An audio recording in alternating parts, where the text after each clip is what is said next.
Sir, Sharda Ilmate, how much is the character Kalki close to you in real life, sir?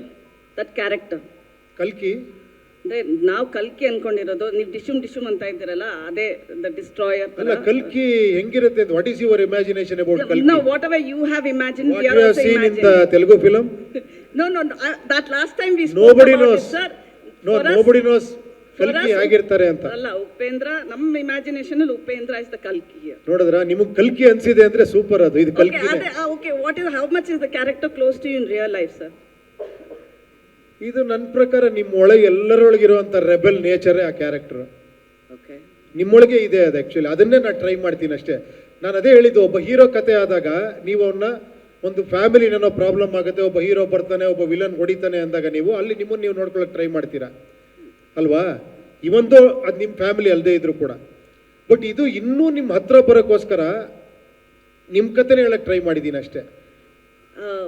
The director in Upendra is satisfied with UI because ನೀವೇ like ನಾನು ನೋಡಬೇಕು, ಅದಾದ್ಮೇಲೆ ನಾವು decide ಮಾಡ್ತೀವಿ ಪ್ರತಿ ಸತಿ date, release date ಬಗ್ಗೆ. ಇಲ್ಲ, ಫೈನಲಿ ಇಸ್ ಇಟ್ ಸ್ಯಾಟಿಸ್ಫೈಡ್? ಇಲ್ಲ, ಸಾಧು ಅವರು ಯಾವಾಗ ನನಗೆ ಹೇಳ್ತಾ ಇರ್ತಾರೆ, ಮೋಸ್ಟ್ ಅನ್ಸ್ಯಾಟಿಸ್ಫೈಡ್ ಡೈರೆಕ್ಟರ್ ಇವರು ಅಂತ. ಅದು ನನಗೆ ಎಷ್ಟು ಮಾಡಿದ್ರು ಸ್ಯಾಟಿಸ್ಫ್ಯಾಕ್ಷನ್ ಆಗಲ್ಲ. ಕೊನೆಗೆ ಇವರೆಲ್ಲ ತಳ್ಳಬೇಕು, ಹಾಕಿ ಸರ್ ಸಾಕು ಸರ್ ಹೊರಡಿ ಸರ್ ಅಂತ. ಸೊ ಅದನ್ನು ಭಾಳಷ್ಟು ಮಾಡಿಬಿಟ್ಟಿದ್ದಾರೆ ಶ್ರೀಕಾಂತ್, ನವೀನು, ಮನೋಹರ್ ಅವರು ಎಲ್ಲ. ನಾನು ಮಾಡ್ತಾನೇ ಇರ್ತೀನಿ ಅದನ್ನು. ನನಗೆ ಇನ್ನೂ ಏನೋ ಮಾಡ್ಬೇಕು ಅನ್ನಿಸ್ತಾ ಇರುತ್ತೆ. ಬಟ್ ಎಲ್ಲ ಡೈರೆಕ್ಟ್ರಿಗೂ ಇರುತ್ತೆ ಅದು ಆ್ಯಕ್ಚುಲಿ, ಇಲ್ಲ ಅಂತಲ್ಲ. ಬಟ್ ಖಂಡಿತ ಅದು ನೀವೆಲ್ಲ ಖುಷಿ ಆದರೆ ಅಷ್ಟೇ ನಂಗೆ ಸ್ಯಾಟಿಸ್ಫ್ಯಾಕ್ಷನ್, ಅಷ್ಟೇ, ಇನ್ನೇನಿಲ್ಲ. ಸರ್ ನಿಮ್ಮ ಸರ್ ವಿಜಯ್ ಅಂತ ಸರ್, ನಿಮ್ಮ ಸಿನಿಮಾಗಳು, ಡೈರೆಕ್ಷನ್ ಸಿನಿಮಾಗಳಲ್ಲಿ ನೋಡ್ತಾ ಹೋದಾಗ ಪೊಲಿಟಿಕಲ್ ಕನೆಕ್ಷನ್ಸ್ನ ಕೊಡ್ತಾ ಹೋಗ್ತಾ ಇರ್ತೀರಿ ಸಿನಿಮಾದಲ್ಲಿ. ಅಂದರೆ ಹೆಂಗಿರುತ್ತೆ ರಾಜಕೀಯ ವ್ಯವಸ್ಥೆ ಅಂತ. ಸೊ ಇದರಲ್ಲೂ ಕೂಡ ಆ ಥರದೊಂದು ಡೈಲಾಗ್ ಬರೋದ್ರಿಂದ ಏನು ಡಿಫ್ರೆನ್ಸ್ ಇದೆ ಸರ್ ಹಿಂದಿನ ಪೊಲಿಟಿಕಲ್ ಇದಕ್ಕೂ ಈಗ ಕೊಡ್ತೀರಿ, ಮತ್ತು 2040ಗೆ ತೋರಿಸಿದ್ರಿ? ಹಾಗಾಗಿ ಅಲ್ಲಲ್ಲ, ಏನಂದರೆ ನಾವೆಲ್ಲ ಏನು ಅನ್ಕೊಂಡಿದ್ದೀವಿ, ನಾವೆಲ್ಲ part and parcel of the system. Politics ನಮ್ಗೆ ಸಂಬಂಧ ಇಲ್ಲದೆ ಇಲ್ಲವೇ ಇಲ್ಲ. ನೀವು ಇಲ್ಲಿಂದ ಹೊರಗಡೆ ಹೋಗ್ತಿದ್ದಾಗ ಪಾಲಿಟಿಕ್ಸ್ ಸ್ಟಾರ್ಟ್ ಆಗುತ್ತೆ. ಯಾವ ರೀತಿಯಲ್ಲಿ ನಿಮ್ಮ ಆಫೀಸಲ್ಲಿ ಆಗ್ಬೋದು, ಅಥವಾ ರೋಡಲ್ಲಾಗ್ಬೋದು, ಅಥವಾ ಇದ್ದೇ ಇರುತ್ತೆ, ಅದು ನಮಗೆ ಗೊತ್ತಿರಲ್ಲ ಅಷ್ಟೇ. ಹಂಗಂತ ಎಲ್ಲ ಇದರಲ್ಲೂ ಕೂಡ ಪಾರ್ಟ್ ಬಂದಿರುತ್ತೆ. ಕೆಲವೆಲ್ಲ ಅದನ್ನೇ ಹೇಳ್ತೀವಿ, ಬಟ್ ಈ ಸಿನಿಮಾ ಅದಲ್ಲ. ಅದು ಅಂಡರ್ ಕರೆಂಟಲ್ಲಿ ಇರುತ್ತೆ ಅಷ್ಟೇ ಹೊರತು ಬೇರೆನೇ ನೋಡ್ತೀರಾ ನೀವು. ಮತ್ತು ಸಿನಿಮಾದ ಗ್ಲಿಮ್ಸ್ಗಳನ್ನ ನೋಡಿದಾಗ CG ವರ್ಕ್ ಈ ಸಿನಿಮಾದಲ್ಲಿ, ಬಟ್ ಹಿಂದಿನ ಸಿನಿಮಾದಲ್ಲಿ ನಿಮ್ಮ ಡೈರೆಕ್ಷನ್ ನೋಡಿದ್ರು ಇದರಲ್ಲಿ ತುಂಬ ಡಿಫ್ರೆಂಟ್ ಆಗಿದೆ ಅಂತ ಅನ್ಸುತ್ತೆ. ಅದರದ ಕಷ್ಟ ನಷ್ಟಗಳು ಹೇಗಿತ್ತು ಸರ್? ಅದಕ್ಕೆ ನೋಡಿ, ನವೀನ್ ಅವರು, ನಿರ್ಮಲ್ ಅವರೇ ಎಲ್ಲ ಮಾಡಿರೋದು. ನವೀನ್ ಅವರು, ನಿರ್ಮಲ್ ಅವರು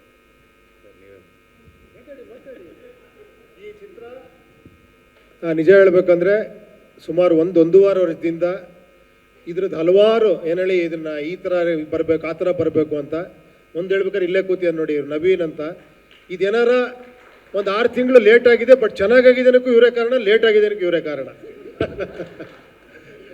ಯಾಕೆ ಅಂದರೆ ಸ್ಯಾಟಿಸ್ಫ್ಯಾಕ್ಷನ್ ಆಗಲ್ಲ ನನಗೆ. ಎಷ್ಟೊತ್ತು ಹೇಳ್ತೀರಿ ನೀವು ಡೈರೆಕ್ಟ್ರಾಗಿ ಯೋಚನೆ ಮಾಡ್ಬಿಡಿ, ನೆಕ್ಸ್ಟ್ ಹೇಳ್ತೀನಿ ಸರ್ ನೀವು ಇವ್ರನ್ನ ಹಾಕೊಂಡು ನಾನು ಪಿಕ್ಚರ್ ಡೈರೆಕ್ಟ್ರಾಗಿ ಹಾಕೊಂಡು ಪಿಕ್ಚರ್ ಮಾಡಿಬಿಡಿ. ಅವ್ರ ಒಳಗಡೆ ಒಂದಿದೆ, ಇನ್ನೋಸೆನ್ಸ್, ಖುಷಿ ಆಗುತ್ತೆ ನಿಜವಾಗ್ಲೂ. ಅದೊಂದು ರೀತಿ ನನಗೆ ಪ್ಲಸ್ಸು. ಬಟ್ ಕೆಲವು ಕಡೆ ಇರಿಟೇಟ್ ಆಗುತ್ತೆ, ಕೆಲವು ಕಡೆ ಬೈದು ಇದ್ದೀನಿ, ಜಗಳ ಆಡಿದ್ದೀನಿ ಇವ್ರ ಹತ್ರ. ನೋಡಿ, ಡೈರೆಕ್ಟ್ರು ಒಂದು ಲೈನ್ ಹಾಕಿ ಅದನ್ನು ಒಂದು ಹೆಜ್ಜೆ ಮುಂದೆ ಇಡಬಾರ್ದು ನೀವು. ಯಾಕಂದರೆ ಡೈರೆಕ್ಟ್ರ್ ಅಂದರೆ ಅದು ಡೈರೆಕ್ಟ್ರು.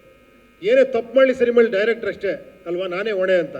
ಆದರೆ ಇವ್ರು ಸೈಡಲ್ಲಿ ಹೋಗಿ ಏನೋ ಮಾಡಿರ್ತಾರೆ. ಮತ್ತು ನಾನು ಒಬ್ಬಡೇ ಯಾರು ಹೇಳಿದ್ದು ಸರ್, ನವೀನ್ ಹೇಳಿದ್ರು ಸರ್, ಮತ್ತೆ ಇವ್ರಿಗೆ ಫೋನ್ ಮಾಡಿ ಏನ್ರಿ, ಅಲ್ಲ ಸರ್ ನಾನು ಸುಮ್ಮನೆ ಒಂದು ಐಡಿಯಾ ಹೇಳಿದೆ ಅಂತ ಇರ್ತಾರೆ. ಬಟ್ ಏನು ಮಾಡೋದು, ಅವ್ರ ಒಳಗಡೆ ಡೈರೆಕ್ಟ್ರ್ ಇದ್ದಾರೆ. ಆದಷ್ಟು ಬೇಗ ಒಂದು ಸಿನಿಮಾ ಡೈರೆಕ್ಟ್ ಮಾಡಿ. ಓಕೆ, 5 ವರ್ಷ ಮಾಡಿ ಸಿನಿಮಾನ. ಒಪ್ಪಿ ಸರ್, ಸಿನಿಮಾದಲ್ಲಿ ಪೋಸ್ಟರ್ ನೋಡಿದ್ರೆ ಸುಮಾರು 4-5 ಗೆಟಪಲ್ಲಿ ಬರ್ತೀರಾ. ಏನಾಗಿರ್ತೀರ ಒಪ್ಪಿ ಸರ್ ಅಲ್ಲಿ? ಆ ಗೆಟಪ್ಗಳು ಅವಾಗ ಬಂದೋಗುತ್ತಾ, ಅಥವಾ ಏನಾಗಿರ್ತೀರ ಪಾತ್ರ ನಿಮ್ಗೆ ಏನಿರುತ್ತೆ? Thanks for your curiosity. ಈ ಕ್ಯೂರಿಯಾಸಿಟಿ ಹುಟ್ಟಿಸ್ಬೇಕಂದ್ರೆ ಇಷ್ಟೆಲ್ಲ ಒದ್ದಾಟ, ಅದನ್ನೇ ಬಾಯಿ ಬಿಡಿಸ್ಬಿಡ್ಬೇಡಿ ದಯವಿಟ್ಟು. ಆ ಕ್ಯೂರಿಯಾಸಿಟಿ ಹಂಗೆ ಇಟ್ಕೊಳ್ಳಿ. ಇನ್ನೇನಿದ್ರು ಸಿನಿಮಾದಲ್ಲೇ ನೋಡ್ಬೇಕು. ನಾನು ಹೇಳ್ಬಿಟ್ಟಿದ್ದೀನಿ, ನಾನು ಒಂದು ಗ್ಲಿಮ್ಸು ತೋರಿಸಲ್ಲ ಅಂತ. ಇನ್ನೇನಿದ್ರು ನೀವೆಲ್ಲ ಸಿನಿಮಾಲೇ ನೋಡ್ತೀರಾ. ಆಮೇಲೆ ಎಲ್ಲ ಪೋಸ್ಟಲ್ಲೂ ಕೂಡ ಕಣ್ಣಲ್ಲಿ ಏನೋ ಒಂದು ಕಿಡಿ, ಕೋಪ, ಆಕ್ರೋಶ ಕಾಣಿಸ್ತಾ ಇದೆ. ಯಾರ ಮೇಲೆ ಅಂತ? ಕೋಪ, ಆಕ್ರೋಶನ, ಮಜಾನೂ ಇರುತ್ತೆ, ಕಾಮಿಡಿನೂ ಇರುತ್ತೆ. ಹಾಗೆ ಇಲ್ಲ ಒಂದು ಪೋಸ್ಟರ್ ಅದರ ಇಲ್ಲಿ ನಿಮ್ಗೆ ಆಕ್ರೋಶ ತೋರಿಸ್ರಿ ನೀವು ಬರೋದು. ಸರ್ ಒಂದು ಕುತೂಹಲ, ಯಾಕಂದರೆ ನಿಮ್ಮ ಹಿಂದಿನ ಸಿನಿಮಾಗಳ ಡೈರೆಕ್ಷನ್ಸ್ಗಳು ನೋಡ್ಕೊಂಡು ಬಂದಾಗ ಈ ಸಿನಿಮಾದಲ್ಲಿ ನಿಮ್ಮ ಕಾಸ್ಟ್ಯೂಮ್ಸ್ಗಳ ಬಗ್ಗೆ ಮಾತಾಡ್ತಿದ್ದಾಗ ಸರ್, ಕಾಸ್ಟ್ಯೂಮ್ ಡಿಸೈನರ್ ಯಾರು ಸರ್, ಮತ್ತು ಹೇಗೆ ಅದನ್ನ ಸೆಲೆಕ್ಟ್ ಮಾಡ್ಕೊಂಡ್ರೆ ಎಷ್ಟು ಟೈಮ್ ತೊಗೊಳ್ತಿದ್ರಿ ಅಂತ? ಇಲ್ಲ, ನಿಜವಾಗ್ಲೂ ಇದನ್ನು ನಾನು ಒಂದು ಲಿಸ್ಟೇ ತೊಗೊಂಡ್ಬರ್ತೀನಿ ಈ ಸಿನಿಮಾಲಿ ವರ್ಕ್ ಮಾಡಿರೋ ನನ್ನ ಟೀಮ್ ಬಗ್ಗೆ. ಯಾಕಂದರೆ ಒಬ್ಬರ ಹೆಸರು ಹೇಳಿ ಒಬ್ಬರ ಹೆಸರು ಬಿಡಬಾರ್ದು.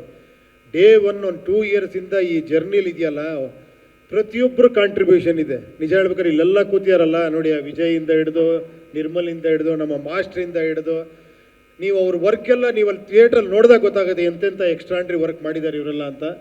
ಎಲ್ಲ ನಮ್ಮ ಸಂತೋಷ್ ಡಿಸೈನರ್ ಇದ್ದಾರೆ ನೋಡಿ, ಕಾನಿ ಸ್ಟುಡಿಯೋಸ್ ಅವರು, ನಮ್ಮ ಆಶಿಕ್ ಅವರು DI ಅಲ್ಲಿ ಎಷ್ಟು ಸಾಧ್ಯವೋ ಅಷ್ಟು ಪ್ರಯತ್ನ ಪಡ್ತಾರೆ.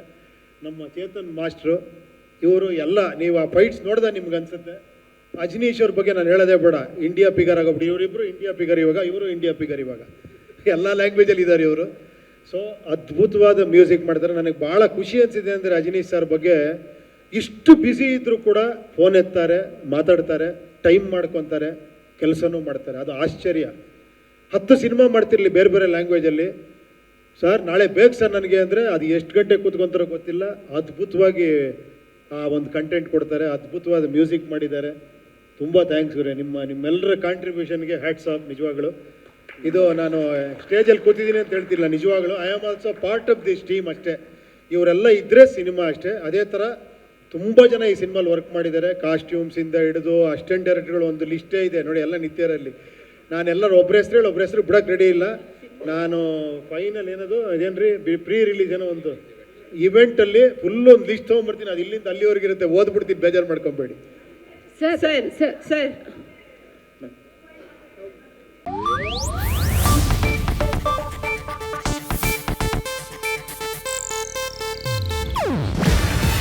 ಇದು ಏಷ್ಯಾನೆಟ್ ನ್ಯೂಸ್ ನೆಟ್ವರ್ಕ್ ಪ್ರಸ್ತುತಿ. ನೀವು ನೋಡ್ತಿದ್ದೀರಾ ಏಷ್ಯಾನೆಟ್ ಸುವರ್ಣ ನ್ಯೂಸ್.